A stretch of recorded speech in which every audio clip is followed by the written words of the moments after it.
I know what you're thinking. How'd a guy like me get so badass? Tattoos! Do you want something on your skin forever? You're in luck. Craving 9 needles stabbing into your skin repeatedly? Well, look no further.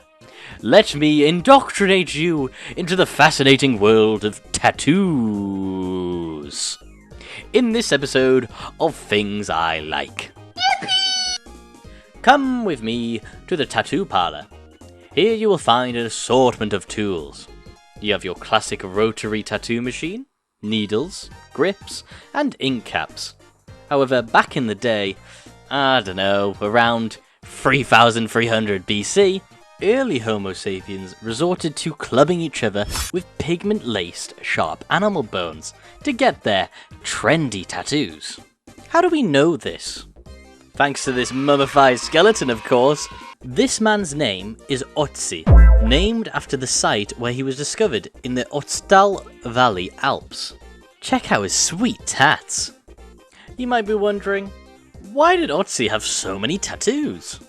One explanation put forth in scientific literature is that they were an ancient healing technique, a bit similar to an early form of acupuncture, rather than body art.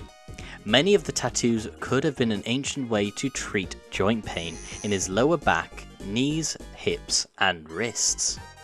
Personally, I think the reason he had so many tattoos is because they simply looked cool. Moving on to the land of the Kiwis. Here you will find the Maori people, adorned with tattoos called Tamoko, are traditional tattoos worn by both men and women, and were prevalent in Maori society before European arrival.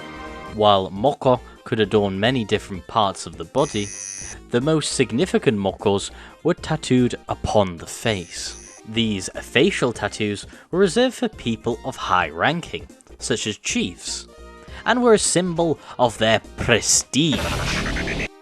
The process of receiving one of these full facial tattoos was no cakewalk. A form of scarification, traditional tamokos were literally carved into the skin, much like carving into wood. The Tahunga, a skilled tattoo artist, used a mallet to tap the designs into the skin with a chisel, much like how Otzi got his tattoos. Pigment, made from a mixture of charcoal, ash, and oil, were then applied to create the tattoo. Receiving a tamoko was considered sacred, and there were many traditions and taboos involved.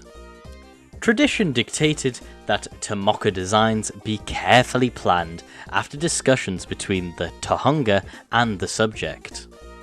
Each moka was thus unique and depicted the personality and history of the wearer. Every part held meaning.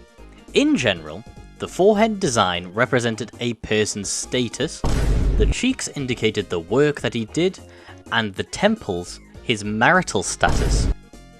In addition, the moka could depict a man's genealogy, his tribe, and his sub-tribe, like a passport or an ID card. A facial moka was a way of showing everyone who you are and what you stood for. A tamoko was in essence a deeply personal and symbolic marker of identity. Facial mokas were so intertwined with identity that they were used as signatures by some Maori chiefs when signing agreements, such as land deeds with the British. Now, you all know who my girlfriend is, and because she is so invaluable to this community and my happiness, I'm dedicating 1 minute to my girlfriend, Millie. The time starts now. I remember the first day I met you. It was love at first sight. You said to me, "I loved your t-shirt." And I told you, you can buy it at http://www.etsy.com. UK shop gonna me merch. $REF equals shop just mart. But seriously though, you brighten up my day whenever you are around, and even when you're not, I'm happy in the thought that you'll be by my side eventually. You are the apple to my eye, the blueberry to my muffin, the t-shirt to my subscriber. I love you, goddammit. Millie's been so supportive of me in these trying times. My mother fell in the shower, so I've been helping her out. And so, the video was a little shorter now. Can we get a huge round of applause for Fabia and Bambolina? Also, the next video is going to be a bit different. Okay, bye.